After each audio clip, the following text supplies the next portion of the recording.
სამედიცინო აპარატურა იდეიდან რეალობამდე.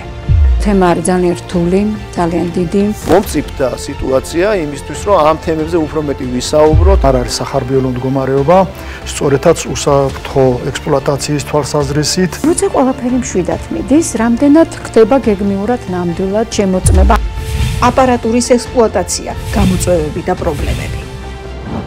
ექსპლუატაციის ხარჯი აჭარბებს ახალის ყიდვის ხარჯს და უკვე მიზანშეწონილი აღარ არის იმის შენახვა და გაგრძელება. ეგრეთ წოდებული აბანი აღჭურვილი არის კლინიკების უმრავლესობა მაღალ ტექნოლოგიურ მოწყობილობებით, ამ მოწყობილობების შესაძლებლობების 60-70%-ის გამოყენებაც არ ხდება მედპერსონალის მიერ.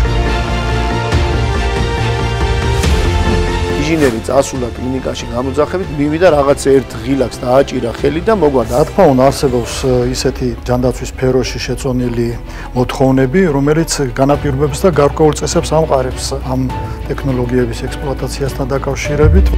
წყვეტს თუ არა ყველაფერს კადრები, ანუ ვინ აგებს პასუხს აპარატურის გამართულ მუშაობაზე. მომზადება გადამზადების ამბავში როგორ ვართ ამ სპეციალისტების, ხომ არა გვაქვს დეფიციტი. ჩვენი სტატისტიკის მიხედვით კლინიკების უმრავლესობა განიცდის ამ კადრების ნაკლებობას, საჭიროებას. ვთქვათ, ერთი აპარატი დაზიანდებოდა, მე ამ დაზიანებული აპარატიდან გადაგქონდა რაღაცა.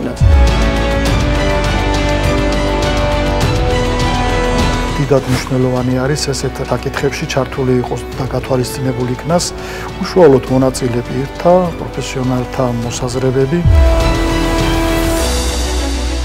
ასოციაციები ალბათ არის ის პლატფორმა ნამდვილად, რომელსაც შეუძლია დაეყრდნოს სახელმწიფო.